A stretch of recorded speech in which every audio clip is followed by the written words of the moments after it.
Hello, everyone, and welcome to this week's episode of the Munce Report. Trainer Chris Munce is back to bring us all the latest news and insights on his weekend runners. Welcome, mate. It's been a bit of a nostalgic week, hasn't it? The Queensland Industry Awards were held on Sunday, and two individuals that you've worked closely with over the years received accolades. Firstly, your former master, Eric Kerwin, was inducted into the Hall of Fame as a trainer, Queensland Trainer Hall of Fame. Now, and I've heard you quote Eric on a number of occasions over the years, and you obviously learnt a lot from him. How do you remember Eric and his achievements in the game? Yeah, well, it was a great, it was a great honour seeing him getting put into the Hall of Fame. Obviously, and it was great to see his family there. All the three girls, Kay, Pam, and Sandra, they were all there, along with the grandkids. They were all there to see him get inducted into the Hall of Fame. So it was a great night for that alone. But he was to me like he was my boss, but he was also in the end we were very close friends. He was getting towards the end of his career, obviously the twilight of his career. But I remember him telling me that after won the Melbourne Cup, he'd had a lot of good horses throughout his years, but to see him win the Melbourne Cup was just as big a thrill for him. So, for him to get inducted into the Hall of Fame, it was a great honour for him himself and the family. And by the sounds of it, like I guess the work that you did, you lived with him, and obviously you learnt not just about riding, but probably training as well. You credit a fair bit of what you know as far as knowledge of the horse and everything to Eric. Yeah, well, I do, I think Adam, back then too, apprenticeships were a lot different to what they are today, and I think they were a lot better back then. I learnt more about the horse, learnt more about the industry, and learnt more about what actually goes on in racing, not like the apprentices each day that just want to turn up and ride track work and think they're James McDonald's. It doesn't work like that, and it was a good grounding. It taught me how to work hard and taught me to appreciate the horse and to appreciate success, which it all comes hand in hand. Sure. And is there a little gem? I know you've got a lot of Eric quotes, but is there a little gem or piece of knowledge that you really remember or makes you think of Eric? Oh, one of his favourite quotes to me, he used to say to me all the time, he used to say, "Son," he said, "familiarity breeds contempt." and he never explained it to me. He just let me go away and think about it. So I think long and hard about those words, and they're pretty right when I analyse it on plenty of occasions. Yeah, I reckon that's the one I've heard you spruik a few times at track work over the years. So, yeah, very good. Well, that was a great accolade. So well done to the Kerwin family there. And, of course, close to home, Justin Huxtable, who's now the shoes on the other foot. You're the master and he's the apprentice, and he was officially crowned the Queensland Apprentice of the Year and also the Metropolitan Apprentice of the Year.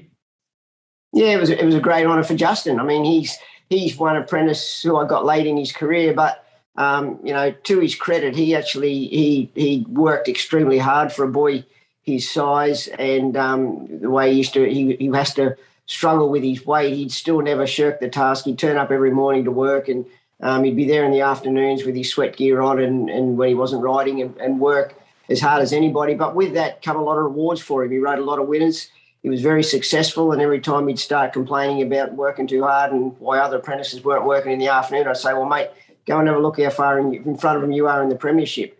And he used to think about that and come back the next day and he was as good as gold. So, but it was a great honour for him. He worked extremely hard. He kept his weight intact as best he could throughout that year, and the reward certainly went his way.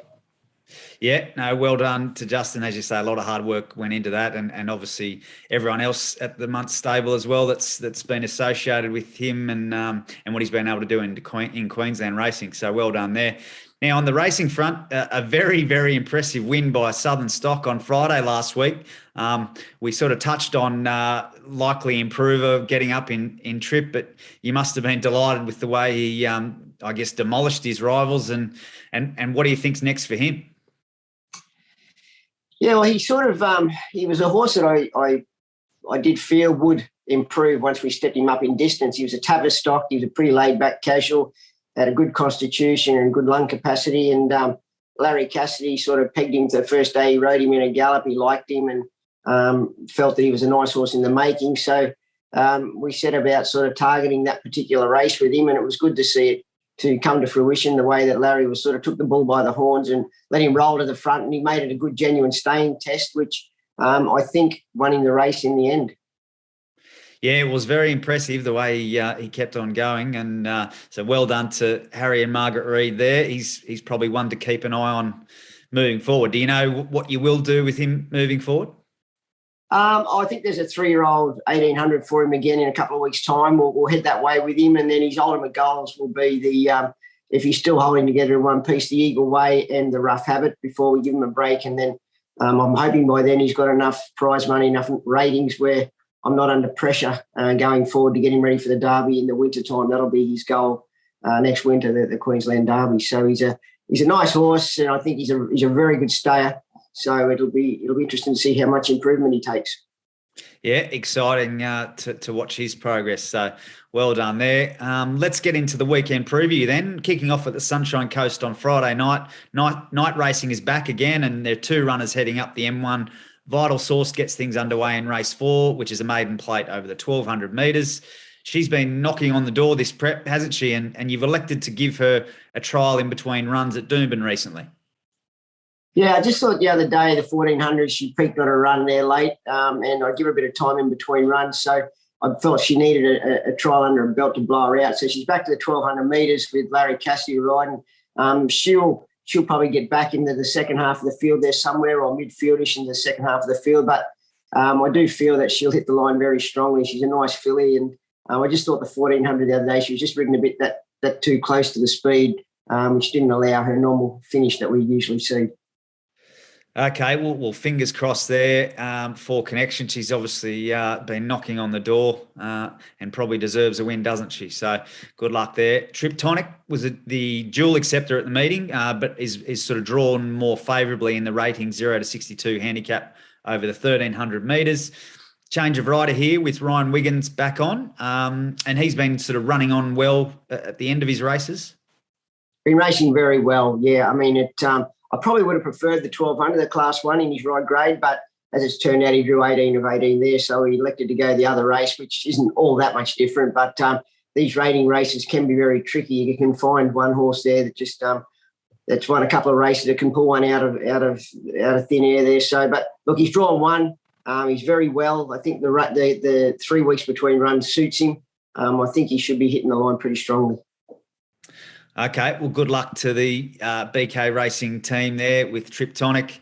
As we said, running on well, so fingers crossed he can improve. We then turn our attention to the Gold Coast on Saturday.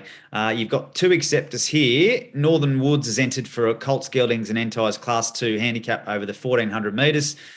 He was another one that made ground from back in the field first up and starting to get up to a trip that's more to his liking.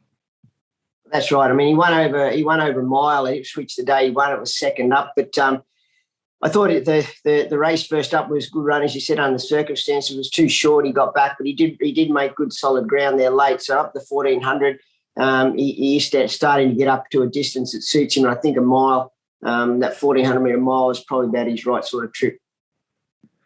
Okay, very good. Well, yeah, he certainly was impressive in that win and what he did last preparation, wasn't he? Which is his first preparation with you. So have you learnt anything more about him now that you've had him for a full preparation? Oh, look, I think we found out that he doesn't really appreciate tracks that are very wet. I think he appreciates being on top of the ground. He does have that turn of foot that's needed for these shorter races. So I think that's probably what we've learnt to try and utilise the best we can. Very good. Well, good luck to Connections there. And then we turn our attention to Doomben on Sunday, touching on Better Rush, who is a dual acceptor for the Gold Coast meeting. You've got to duck out to the Ipswich meeting today, recording on Thursday. We don't quite have barriers and acceptors available for Sunday's meeting. So I guess let's just touch on Better Rush on face value. She's a dual acceptor, benchmark 62 handicap over the 1,100 metres at the Gold Coast, or a Class 3 over the 1,050 at Doomben on Sunday. She's obviously in form and winner of her past two. Yeah, that's right. And she's going very well, this girl. So my preference would be Sunday, Doomben, the Class 3,050, where I don't think she's actually too badly placed. But there again, it'll all come down to barriers. If she draws poorly at Doomben, she won't start. She'll unfortunately have to go to the Gold Coast. But at this stage, I'd prefer to go to Doomben. She's going very well. So from a good gate, she'd certainly be more than competitive in a race like this, the way she's going. Yeah, well, very good. The Connections had a great preparation with her, so hopefully the run continues. Good luck to Connections there. And then another informed mare is Shooting Roses, who's entered for the Class 2 handicap over the 1,200 metres. Last start winner at the Gold Coast, and this race looks a nice progression from her win at the Gold Coast. Yeah, it does, and she's gone on really well since her win the other day. She's always been a filly that in the past sort of feels her runs and was used to pull up quite scratchy and that sort of thing after each run, but she's come through her last win very, very well. So there again, the barriers are in the lap of the gods, but if she happens to be fortunate enough to draw a good gate, she's certainly in the right race. Very good, mate. Well, good luck to everyone there. That's the runners' preview for the weekend. Just touching on the Spring Carnival elsewhere, you've honed in on the Golden Rose meeting at Rose Hill for your 2 best bets this week as part of the Unibet Punting League. You're going to have $150 on Animo in the Golden Rose and $50 the place on Best of Days in the Shannon Stakes. Just give us a little, talk us through those tips. Oh, Animo's too good for him, I think. Even, as long as we can get the even money, I think he's just too good for him in that race. He's a class animal and probably even money's a good price. And I just feel Best of Days possibly wasn't suited by the Melbourne way of going. I think back up here to Sydney, I think with Huey on board from a good gate, he could be a marked improver there tomorrow. Very good. Well, the blue, you love the blue, so the Blue Army will be out in force at Rose Hill tomorrow. Good luck with those tips and good luck to everyone over the weekend.